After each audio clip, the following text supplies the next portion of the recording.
Jeho pozvanie akože k mojej strane bolo založené na tom, že sme vedeli, že čo jeden od druhého očakávame.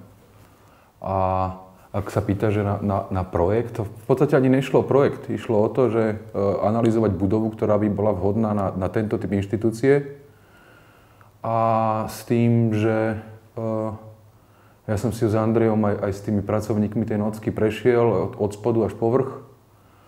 A na základe z toho som vypracoval nejakú expertnú štúdiu vo vzťahu k skúsenostiam s medzinárodnou prevádzkou tohto typu, ktorú som vtedy mal. A uviedol som nejakým spôsobom nejaké metodologické odporúčania vlastne, čo sú plusy, čo sú mínusy a akým spôsobom sa to dá budovať.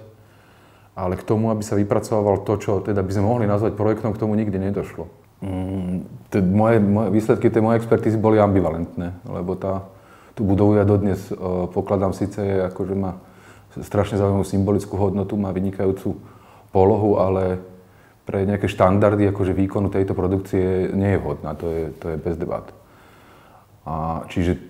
Ale zase na druhej strane priestory, ktoré sú špecifické, nie sú špatné. Že nemusí všetko byť ako čistá white cube, ktorá má ideálne proporcie, ale možno...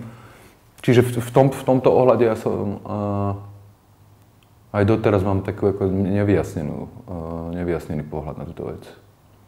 A toto bolo ale robené ako na normálnu objednávku ministerstva, s tým, že som za to dostal zaplatených 3 000 korún po 9 mesiacoch.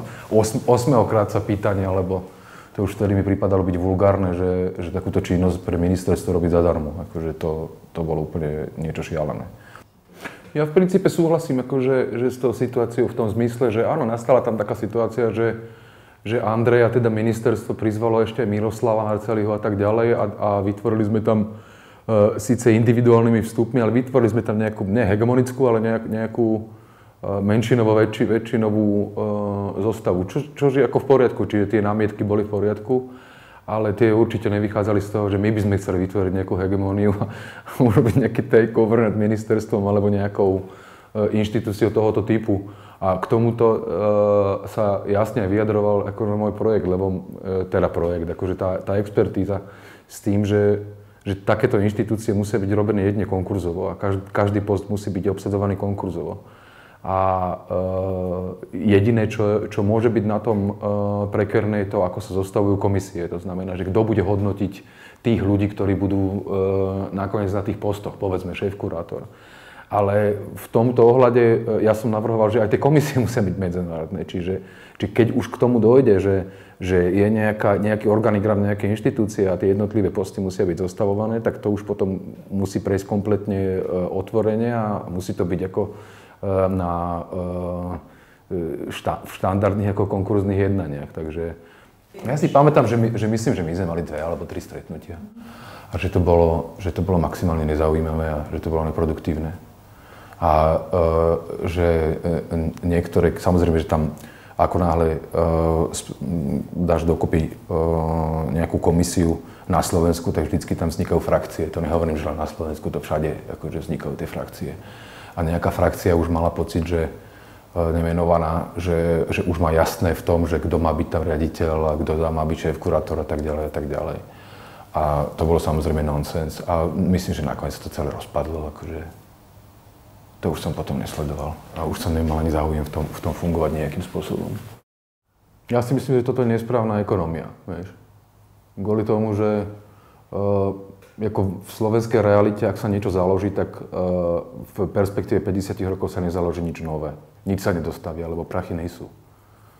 A čiže začať v dome umenia s perspektívou, že vlastne je to len nejaký medzičlánok, je niečo, čo je absurdne luxusné z môjho pohľadu. To sa nedá uniesť ekonomicky. Tu neexistuje ani možnosť budžetu, ktorý by takúto inštitúciu, teda v tom dome umenia, alebo teda dome kultúry, aby zvládol vôbec toto v profesionálnej nejakej úrovni. Čiže, a navyše ešte, keď vlastne ja som bol zavolaný Andrejom a ministerstvom, tam neexistoval súlad medzi ministerstvom kultúry a ministerstvom financií. Čiže tým pádom všetky tie diskusie boli teoretické. A takéto diskusie, akože bez toho, aby sa bavilo o nejakých už nejakých výkonných činiteľoch, sú úplne zbytočné. Totálne zbytočné.